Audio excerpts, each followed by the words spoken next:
Go. Now. Conditionals. By Conditionals. Andrew Maurice Bolio and Kyle Jacob DeRocher. A conditional is a set of code that uses a Boolean expression in order to evaluate whether a statement is true or false. You can see this by unconditional love, which is play on words. If I love you, then you love me. Then. A great then and if. Great statement. Oh. Debugging conditionals. A lot of potential bugs can come out of conditionals, right? Because they're a bit complicated.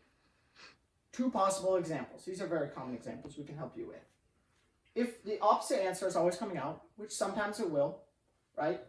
It's easy. Just add an if-then statement at the end that says if the answer is true, then it's false. If it's false, then it's true. It's just swapping it, right? Very, very easy instead of having to go back and look through everything to see what's messing you up.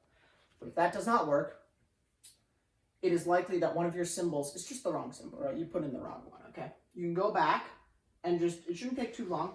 Just go back and make sure your symbols are right. Maybe you put a 1 equal sign instead of 2. Maybe you put a greater than, it's supposed to be greater than or equal to.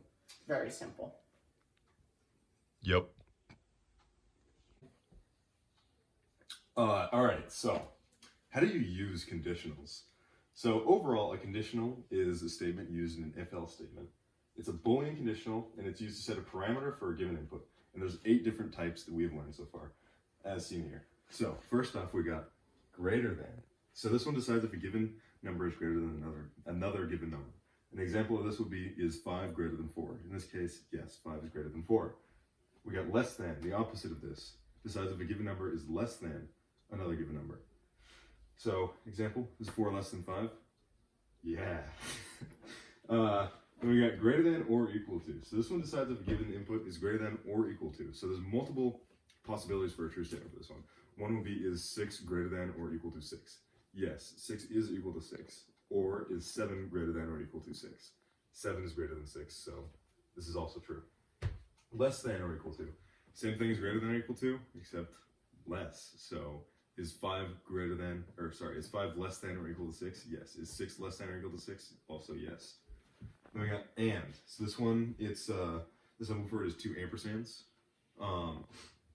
And it basically takes 2 inputs, or 2 separate expressions here. And then if both of those are true, the overall equation comes out to be true. So 5 is greater than 4 and 6 is greater than or equal to 6.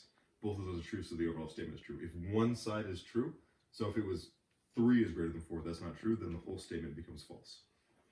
For or, it's almost the same, but only one side has to be true. So you can't have 2 sides true and it would still become true, but if you only have one side is true, it's the same thing. So 5 equals 4 or 6 is less than 9.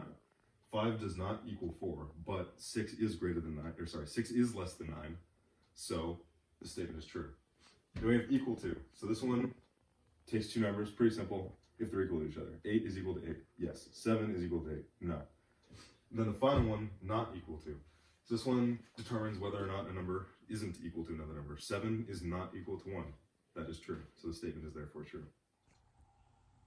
We also forgot to mention conditionals. They aren't only used for numbers. So, yeah. All right. That's it.